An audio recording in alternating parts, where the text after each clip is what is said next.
My name is Linda, and I'm 64 years old. This is the story of how my own family abandoned me mid-vacation, like I was nothing more than forgotten luggage. I remember waking up that morning, sunlight peeking through the curtains of a hotel room that felt suddenly too empty and too quiet. At first, I thought maybe I was just the first one awake.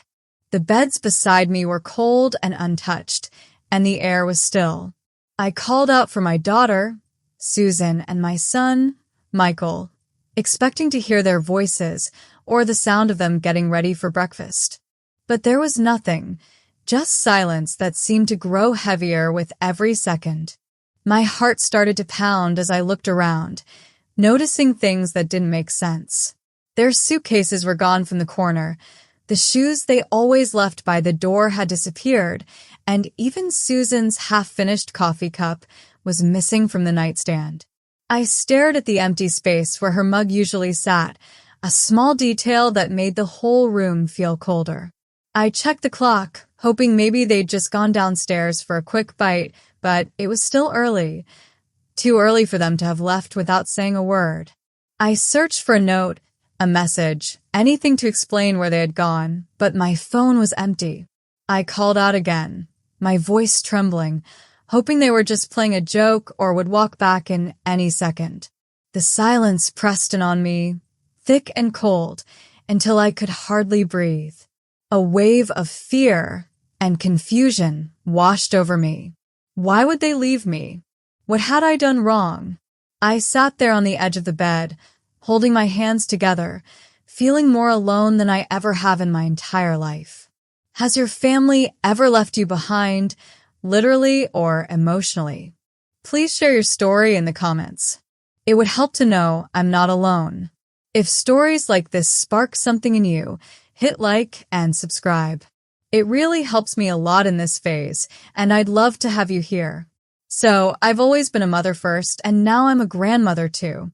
My daughter Susan and my son Michael are my world, and for as long as I can remember, my life has revolved around making sure they had everything they needed. I raised them on my own after their father passed away, when they were still young. It wasn't easy, but I did my best. I worked 2 jobs, packed their lunches every morning, and made sure they had warm beds and even warmer hugs at the end of each day. I remember the little things, like how Susan always wanted me to braid her hair before school, or how Michael would crawl into my lap with his favorite book, asking me to read it just one more time, even when I was exhausted. As they grew older and started families of their own, I tried to be the kind of mother and grandmother who was always there. I babysat my grandkids whenever Susan needed to run errands or just take a break. I made my famous chicken pot pie for every birthday and holiday, and I never missed a single school play or soccer game. Family meant everything to me, and I thought it meant everything to them too. I remember last Thanksgiving. The house was filled with laughter and the smell of roasting turkey. The grandkids were running around the living room. Susan and Michael were teasing each other about who would get the biggest slice of pie, and for a moment, I felt like the luckiest woman in the world. I stood in the kitchen doorway, just watching them, my heart so full it almost hurt. That's the memory I hold on to, the warmth, the closeness, the feeling that I belonged. But lately, things have felt different. It's hard to put my finger on when it started, but I began to notice small changes. Susan would sometimes sigh when I asked her about her day, or she'd give me a quick, distracted answer before turning her attention back to her phone. Michael, once so eager to share his life with me, started calling less and less. Family dinners became shorter, and sometimes I'd find out about outings or get-togethers after the fact, when someone mentioned them in passing. I tried not to take it to heart, telling myself they were just busy with their own lives, but the feeling of being left out started to grow. There were other little things too. A look exchanged between Susan and Michael when I offered to help with the dishes, or the way they'd sometimes talk over me when making plans. Once, when I suggested a family trip, Susan hesitated before saying, "Maybe just the kids this time, Mom." To give you a break." I smiled and agreed, but inside, I felt a sting I couldn't quite shake. I started to wonder if I was becoming a burden, if my presence was more of an obligation than a joy. I tried to brush off the feeling, but it lingered, quietly growing in the background of my life. Despite these changes, I still believed in the strength of our family. I thought that if I just kept showing up, kept loving them, things would go back to the way they were. I never imagined that the people I loved most in the world would leave me behind, not just for a moment, but in a way that made me question everything I thought I knew about family and love. As I sat on the edge of the bed, a strange chill ran through me, and I tried to push away the uneasy thoughts crowding my mind. I stood up and began to search the room, first slowly, then with increasing urgency. I looked in the bathroom. No toothbrushes, no makeup bag, not even Susan's favorite lavender lotion. I checked the closet, hoping to see Michael's old baseball cap or Susan's bright red suitcase, but the closet was empty except for my own things. I hurried to the dresser, opening each drawer with trembling hands, but they were all bare. My heart pounded louder in my chest as I called out for Susan and Michael, my voice echoing off the walls, but no one answered. I grabbed my phone and dialed Susan, then Michael, but both calls went straight to voicemail. I tried texting, my hands shaking so badly I could barely type, but there was no reply. I even checked my messages, hoping for a simple explanation, but there was nothing, just an empty inbox that made the silence feel even heavier. I rushed to the door and looked down the hallway, hoping to catch a glimpse of my family, but the corridor was deserted. I forced myself to take a deep breath and went to the front desk, my legs weak beneath me. When I asked the staff if they had seen my family, the young woman behind the counter gave me a polite but puzzled look. "They checked out early this morning, ma'am. They took all their bags with them." Her words hit me like a punch in the stomach. I stood there, gripping the edge of the counter, trying to make sense of what she was saying. "Are you sure?" I asked, my voice barely more than a whisper. She nodded, her eyes full of sympathy, but there was nothing she could do. I felt the blood drain from my face, and I had to steady myself to keep from collapsing right there in the lobby. My mind raced with questions. Why would they leave me? Was this some kind of mistake? Had I done something so terrible that they couldn't even say goodbye? I staggered back to the room, every step feeling heavier than the last. I looked around once more, hoping to find a note, a message, anything to explain this nightmare, but there was nothing. The realization settled over me like a thick, suffocating blanket. I had been abandoned by my own family, left alone in a strange place with no warning, no explanation, and no way to reach them. My heart ached with a pain I'd never felt before, a deep, hollow emptiness that made me feel dizzy and weak. I sat down on the bed, my hands shaking, and tried to hold myself together, but the tears came anyway, silent and unstoppable. In that moment, I felt more lost and alone than I ever had in my entire life, and the betrayal cut deeper than I ever thought possible. Sitting there in that silent hotel room, I felt smaller than I ever had in my life. I was truly alone, in a city that wasn't my own, with no one to turn to and nowhere to go.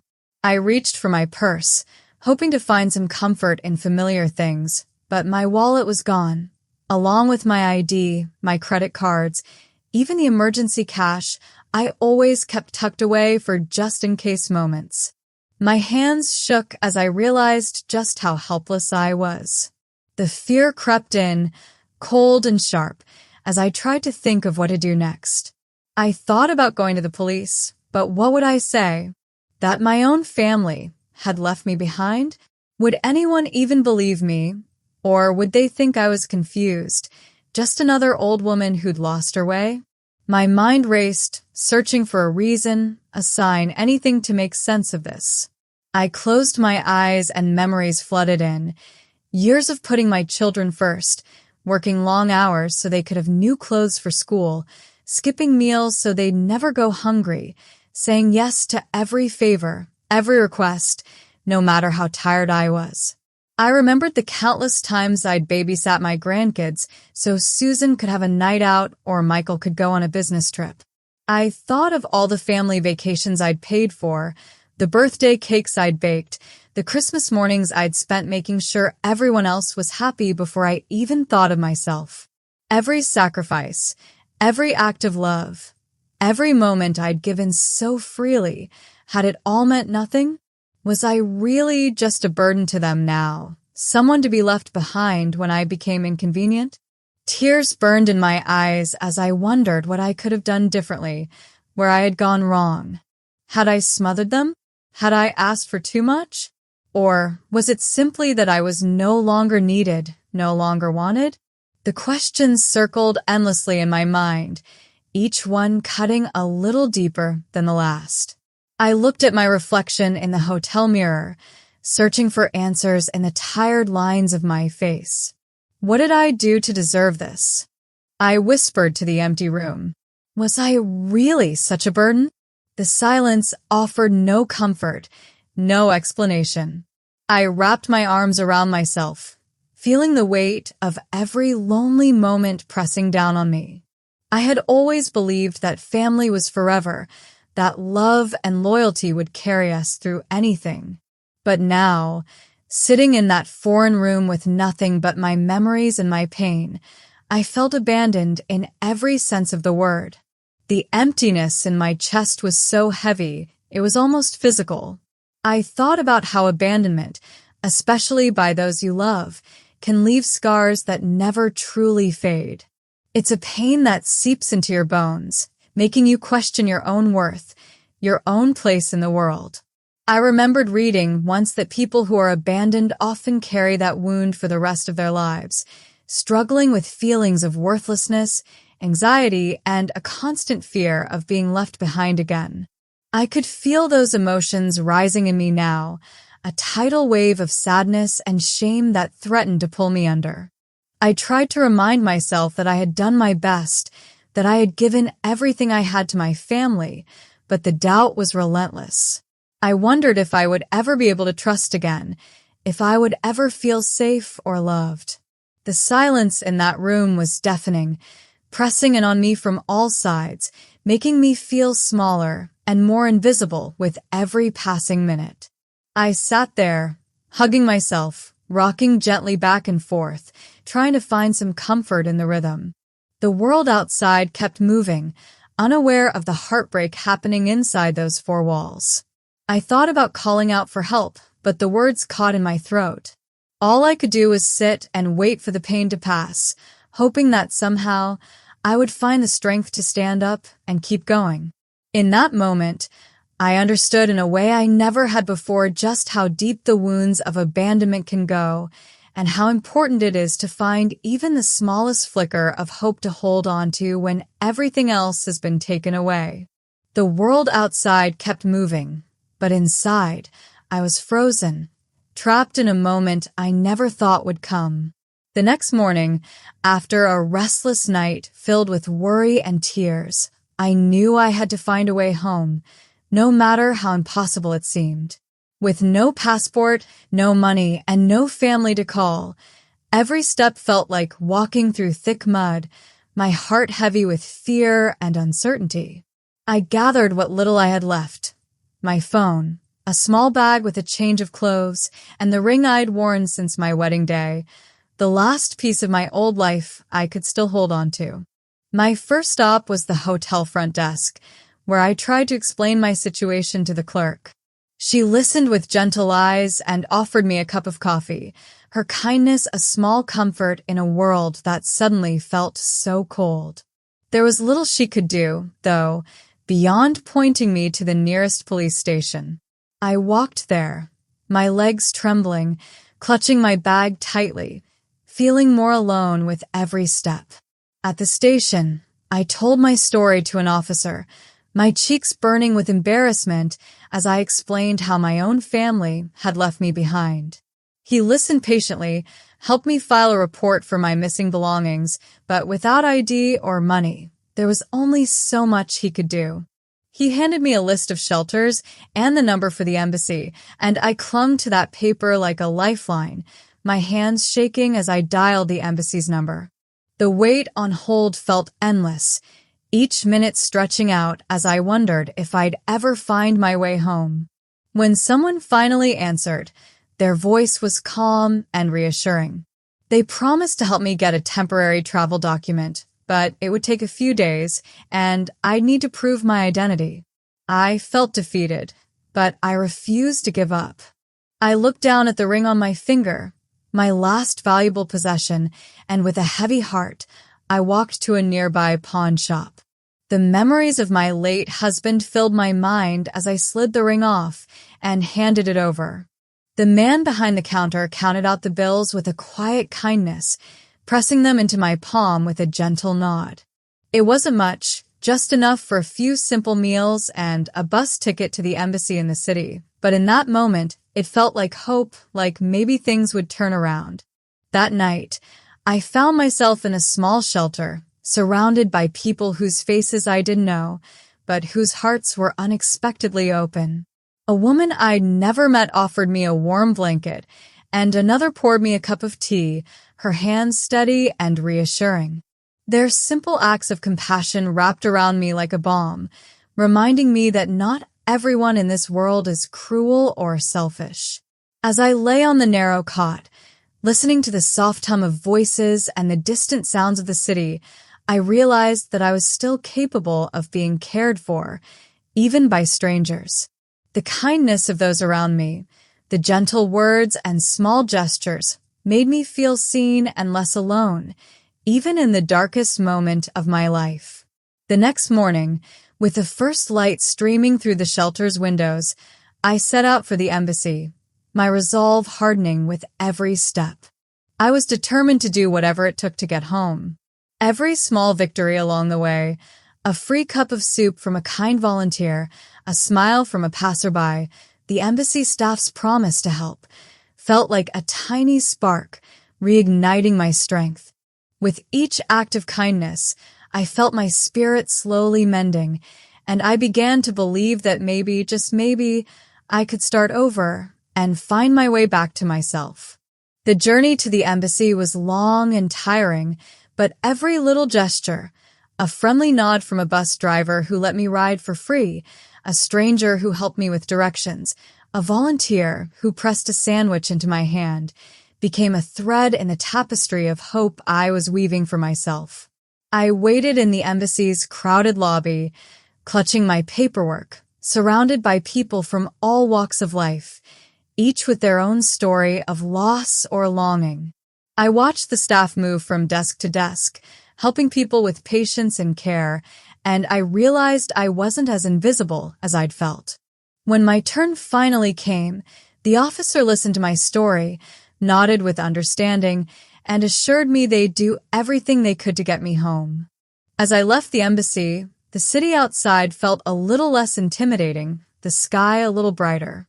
I found myself smiling at small things.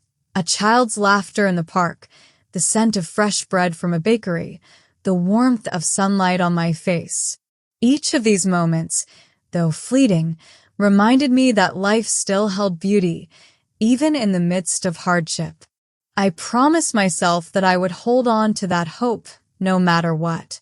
And as I made my way back to the shelter that evening, tired but no longer defeated, I knew that every step I took was bringing me closer to a new beginning, one built not on the approval or presence of others, but on the quiet, steady strength I was discovering within myself. I told myself, if my own family could leave me behind, then I can find the courage to leave them behind too. I was battered and heartbroken, but not defeated. Every step I took was a step toward freedom, a step toward a life where I would never again allow myself to be treated as an afterthought. I clung to that thought, repeating it like a prayer as I waited for my documents, knowing that even in the darkest times, I still had the power to choose my own path. When I finally made it back home, the sight of my little house brought a flood of memories and a bittersweet sense of relief. I stood at the front door for a long moment, my hand trembling as I turned the key, half hoping to hear laughter or see a familiar face waiting for me. Instead, I was greeted by a silence, so deep it almost echoed. The house felt different, emptier, colder, as if all the warmth and comfort I had worked so hard to build had been drained away. I set my bag down and wandered from room to room, searching for comfort in the family photos on the walls or the scent of my favorite candles, but even those small things seemed to have lost their meaning. Trying to reassure myself, I went to check my savings, wanting to make sure I could get by for a while, but when I logged into my account, my heart plummeted. The money I had carefully set aside over the years was gone, withdrawn in large sums while I was away. My hands shook as I searched through drawers and closets, only to discover that some of my most precious valuables were missing too. My grandmother's locket, a few pieces of jewelry I'd planned to leave for my grandchildren, even the old family photo albums. It was as if someone had gone through my life with a checklist, taking anything that mattered. The realization hit me like a tidal wave. I hadn't just been abandoned. I had been robbed by the very people I loved most. The betrayal was so deep it left me breathless, and for a moment I just stood there, stunned, unable to move or think. Tears welled up in my eyes as I replayed every moment of the trip, every sign I'd missed, every time I'd brushed off a cold shoulder or a sharp word. This wasn't a mistake or a misunderstanding. It was a plan, carried out by my own children. I could have let the grief swallow me whole, but as I looked around at the empty house, something inside me shifted. I realized I had a choice. I could keep letting their actions define me, keep letting their cruelty break my spirit, or I could take back control of my life. I wiped my tears, took a deep breath, and stood up straighter than I had in days. I won't let them hurt me again. I whispered to the quiet room. It's time to take control. In that moment, I decided I would no longer be a victim. I would sell the house, start fresh, and build a new life for myself, one where I was valued, respected, and free from the shadows of betrayal. The very next morning, I woke up with a determination I hadn't felt in years.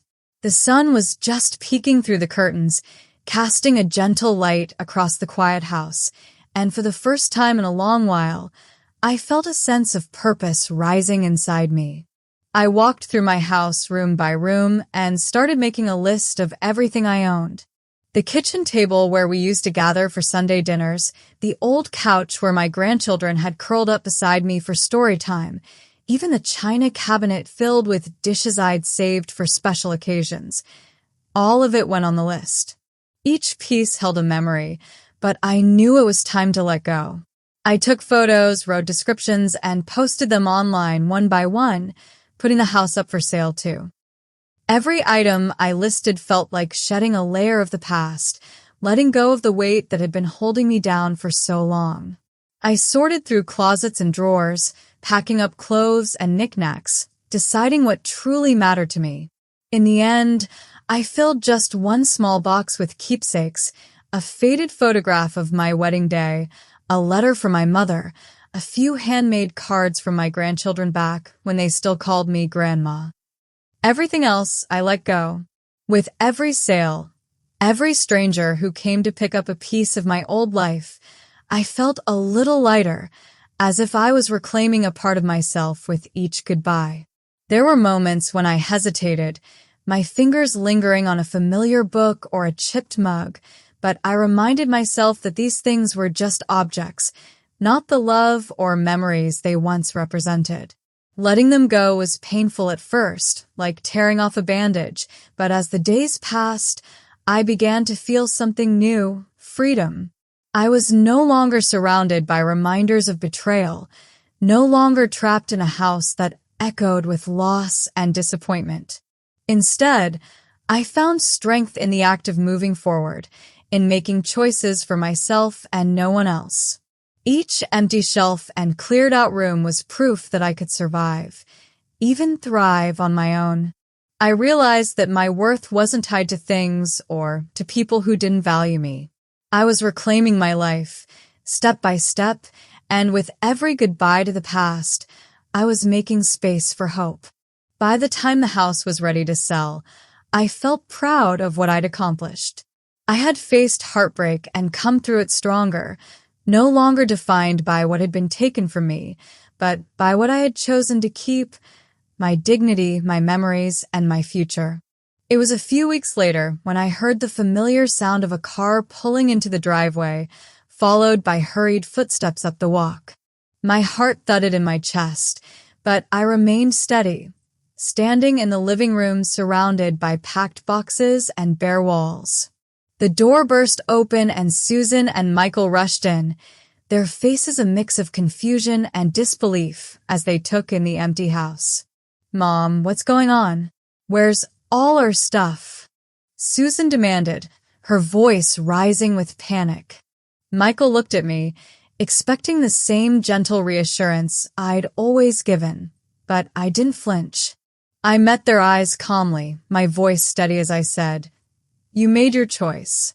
Now live with it." They stared at me, stunned, as if they couldn't believe I was standing up for myself. Susan tried to protest, her words tumbling out. Excuses about needing space, about thinking I'd be better off on my own, about how it was all just a misunderstanding. Michael chimed in, trying to guilt me, reminding me of all the times I'd said family was everything. But I stood firm, refusing to let their words twist my heart or cloud my mind. I told them plainly what I discovered. The missing money, the valuables gone, the way they'd left me with nothing but questions and pain. I watched as their faces shifted from anger to embarrassment, then to a cold defensiveness. They tried to justify their actions, insisting they did what they thought was best, but I could see the truth in their eyes, a mix of regret and discomfort that they could no longer hide behind excuses.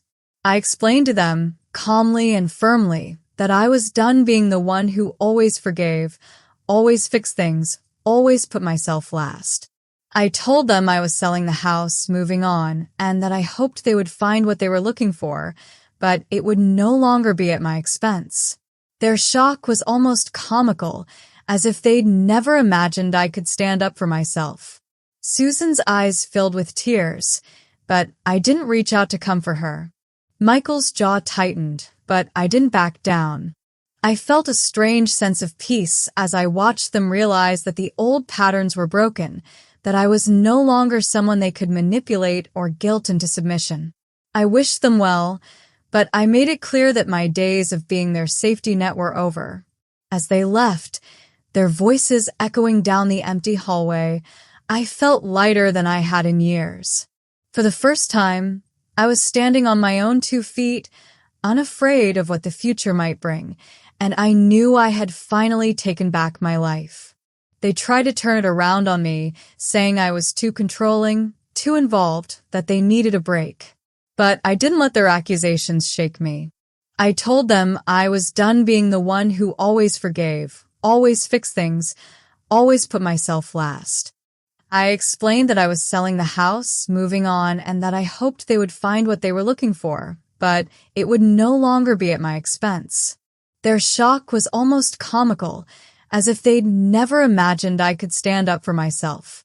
Susan's eyes filled with tears, but I didn't reach out to comfort her. Michael's jaw tightened, but I didn't back down. I felt a strange sense of peace as I watched them realize that the old patterns were broken, that I was no longer someone they could manipulate or guilt into submission. I wished them well, but I made it clear that my days of being their safety net were over. As they left, their voices echoing down the empty hallway, I felt lighter than I had in years.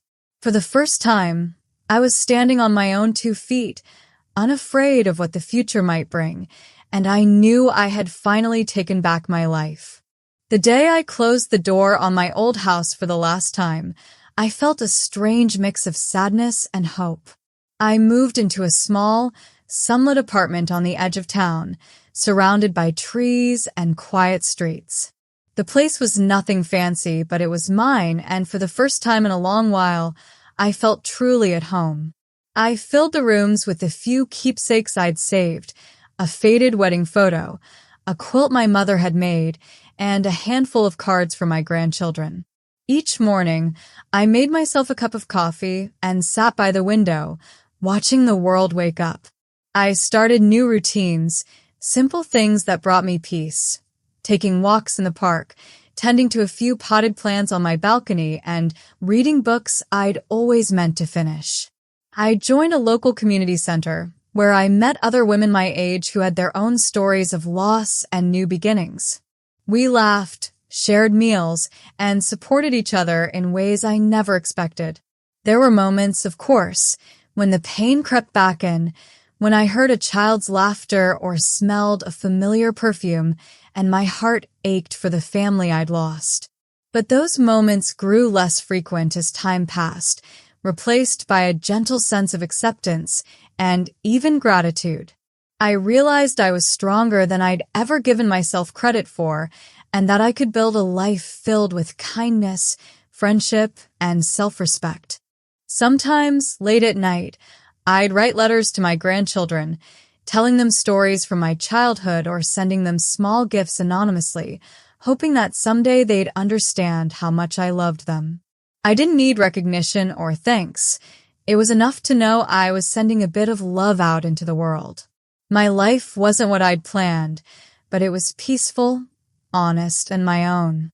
I learned that starting over isn't about forgetting the past, but about choosing to move forward one small step at a time. I found joy in quiet moments, pride in my resilience, and a deep, steady peace in knowing that I had survived heartbreak and come out the other side stronger and more myself than ever before. Sometimes, losing everything is the only way to find yourself. I never imagined that starting over at my age would be possible, but here I am, standing on my own, stronger and more at peace than I ever thought I could be. Life has a way of surprising us, even when it feels like the world is falling apart. If you've ever had to start over, if you've faced heartbreak or found yourself alone when you least expected it, I want you to know you're not alone. Have you ever had to start over? Share your story below. I'm listening, and so are others who might need your words. If my story touched you, please like this video and subscribe to the channel for more real-life stories of resilience and hope. Next time, I'll share how I rebuilt my life from scratch and found happiness in unexpected places. Don't miss it. I can't wait to have you with me on this journey.